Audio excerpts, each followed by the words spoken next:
Magadh cancer centre द्वारा world Cancer day के अवसर पर एक भव्य शारीरिक बैठक का आयोजन किया गया। आयोजन new green heritage banquet hall Rupaspur Patna में हुआ।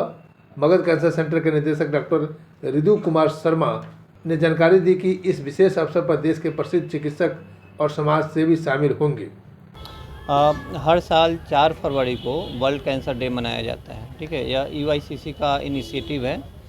वर्ल्ड कैंसर डे का मेन उद्देश्य होता है कि लोगों के बीच में अवेयरनेस बढ़ाया जाए, जिससे कि कैंसर को सही समय पे डायग्नोस किया जाए, सही समय पे ट्रीट किया जाए, या उससे भी ज़्यादा इम्पॉर्टेंट होता है कि कैंसर को रोका जाए, प्रिवेंट किया जाए। इस साल वर्ल्ड कैंसर डे का थीम है यूनाइटेड बाय यूनिक।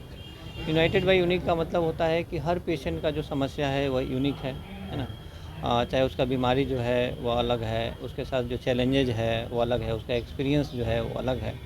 और ख़ास करके जो है कि आप देखेंगे कि हमारे बिहार में अधिकांश जो पेशेंट आते हैं वो एडवांस स्टेज में आते हैं। वहाँ पे अफोर्डेबिलिटी का इशू है, पैसे की कमी होती है, और समय पे जो है कि वो अपना डायग्नोसिस नहीं करा पा रहे हैं या समय पे अपना इलाज नहीं करा पाते हैं।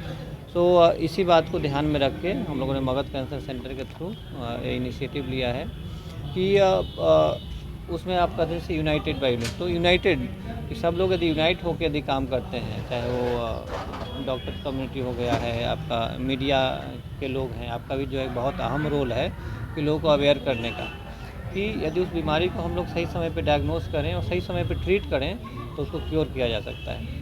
तो आप कहेंगे कि आपका संस्था जो है कि बाकी जगह से अलग कैसे है, तो अलग ये है कि हमारे यहाँ डेली जो है कुछ ना कुछ पेशेंट आते हैं जो कि यहाँ के बड़े बड़े संस्थान से वहाँ पे 2 महीना 3 महीना चक्कर लगाते हैं और उनका प्रॉपर ट्रीटमेंट या डायग्नोसिस नहीं हो पाता है। हमारे यहाँ जो प्रोटोकॉल है कि जिस दिन पेशेंट आता है उसी दिन हम लोग ट्रीटमेंट शुरू करते हैं, विदाउट एनी डिले। एक भी दिन का डिले नहीं, जिस दिन यदि पेशेंट आता है उसी दिन इलाज होगा। हाँ, यदि कुछ वर्कअप या कुछ डायग्नोसिस के लिए कुछ जांच कराना है, बायोप्सी कराना है, तो वो भी हम लोग सेम डे कराते हैं। और सही समय पे सही इलाज हो, है ना, right diagnosis, right treatment, and it should be at the right time. तो उससे हम लोग कैंसर को मात दे सकते हैं, कैंसर के जो विरुद्ध में जो जंग है उसको जीती जा सकती है। सर, एक सवाल है, लोगों को 3rd स्टेज या 4th स्टेज में पता चलता है, शुरुआती लक्षण नहीं पकड़ पाते हैं लोग, उसका कैसे पकड़ पाएंगे, क्या पता? देखिए, कैंसर का जो है कि इशू होता है कि कोई भी सिम्टम जो है वो कैंसर स्पेसिफिक नहीं है, लेकिन यदि कोई भी सिम्टम होता है शरीर में, ठीक है, जो कि ठीक नहीं हो रहा है, ठीक है, तो उसको आपको सतर्क हो जाना। और यदि आप पूछेंगे कि क्या कौन कौन सा सिम्टम्स होता है जबकि आपको सतर्क होना है, जैसे शरीर में कहीं कोई गांठ हो जाए, अचानक से वज़न कम होने लगे, लगातार बुखार लग रहा है, वज़न कम हो रहा है, खांसी या बलगम या शरीर के किसी भी हिस्सा से खून आ रहा है, कोई ऐसा जख्म है, अल्सर है जो कि ठीक नहीं हो रहा है, तो आपको सावधान होना है और आपको अपने डॉक्टर से सलाह लेना है। Thank you.